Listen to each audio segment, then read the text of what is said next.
నేను కూడా ఇదే కాలేజీలో 88 వరకు చదువుకొని ఇదే కాలేజీలో 92 నుంచి 93 వరకు 1 ఇయర్ పాటు లెక్చరర్గా పనిచేసి ఎక్కడ చదువు నేర్చుకున్నామో, ఎక్కడ జ్ఞానాన్ని పొందామో, ఎక్కడ అక్షరాభ్యాసం చేశామో, ఎక్కడ పరిపక్వత నేర్చుకున్నామో, ఎక్కడ మానసిక వికాసాన్ని పొందామో అక్కడికే ఈ రోజున అతిథిగా వచ్చేందుకు నాకు జన్మనిచ్చిన నా తల్లిదండ్రులకి సందర్భంగా కృతజ్ఞతగా తెలియజేస్తూ, నాకు అవకాశం కల్పించి నన్ను ఎమ్మెల్యేగా చేసిన మా పార్టీ అధినేత శ్రీ రాష్ట్ర ముఖ్యమంత్రి అయినటువంటి శ్రీ చంద్రబాబు నాయుడు గారి పాదాలకి వందనాలు చేస్తూ, ఈ కాలేజీ ఒక గొప్ప కాలేజీ.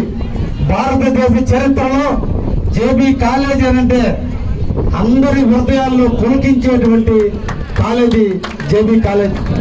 ఎంతో మందికి జ్ఞానాన్ని నేర్పింది, ఎంతో మందికి విద్యాబుద్ధులు కాదు నేర్పింది, సంస్కారాన్ని నేర్పిన కాలేజీ జేబీ కాలేజీ. పాఠాలు అన్ని గురువులు అన్ని దిక్కుల పాఠాలు చెప్తారు. పాఠాలతో పాటు పాఠ్య అంశాల్లో ఉండే అంశాలతో పాటు సంస్కారాన్ని, లక్షణాలని, గురుతుల్యాన్ని, పెద్దల్ని గౌరవించేదాన్ని అన్నింటినీ నేర్పిన సంస్థ జవహర్ భారతి సంస్థ. అందుకే నేటికి కూడా ఈ కాలేజ్ అన్నా, ఈ కాలేజీ యాజమాన్యం ఉన్న భారతదేశ నలుమూలల ఎక్కడ చదివారు అనగానే జేబీ కాలేజ్ అని అంటే ఎక్కడ లేని స్పిరిట్ వస్తుంది. మొన్న ఒక రోజున నేను ఎండోమెంట్ కమిషనర్ ఐఏఎస్ సత్యనారాయణ గారు ఐఏఎస్ అని కలవడం జరిగింది. కలిస్తే మీరు ఎక్కడ ఎడ్యుకేషన్ చేశారు అన్నప్పుడు కావల జవహర్ భారతి అన్నప్పుడు ఆయన ఈ కాలేజీ గురించి ఒక 10 నిమిషాలు లెక్చర్ ఇచ్చాడు. అది ఈ కాలేజీ యొక్క గొప్పతనం. నిజంగా ఇక్కడ చదవడం అంటే గతంలో ఒక అదృష్టం.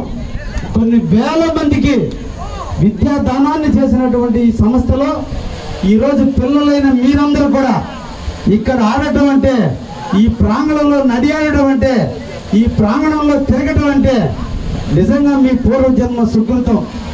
ఎక్కడో ఆడటం కాదు, జేబీ కాలేజీ క్యాంపస్లో ఆడుతున్నామంటే ఒక ఇంటర్నేషనల్ స్టేడియంలో ఆడినంత విశాలమైన ప్రాంగణంలో మీరు ఆడుతున్నారన్న భావన మీలో వస్తుంది. విద్యార్థులైన మీ అందరినీ కూడా కోరుకుంటున్నది ఒకటే,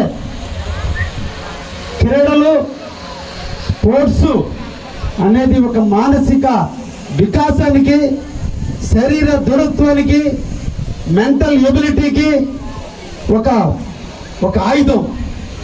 ఎక్కడ మనం పాఠ్య పుస్తకాలలో పాఠాలు నేర్చుకున్నప్పటికీ కూడా దానివల్ల మనకు వచ్చేది జ్ఞానం అయితే, నీ మీద నమ్మకం రావాలంటే నువ్వు స్పోర్ట్స్ మ్యాన్ కావాలి. నువ్వు సమస్యను ఎదుర్కోగలిగే ధైర్యం రావాలంటే ఒక స్పోర్ట్స్ మ్యాన్ కావాలి. ఎదుటి వ్యక్తి ఎదుగుతున్నా ఈర్ష్యపడకుండా ఉండే లక్షణాలు నేర్చుకోవాలంటే నీలో స్పోర్ట్స్ మ్యాన్ కావాలి.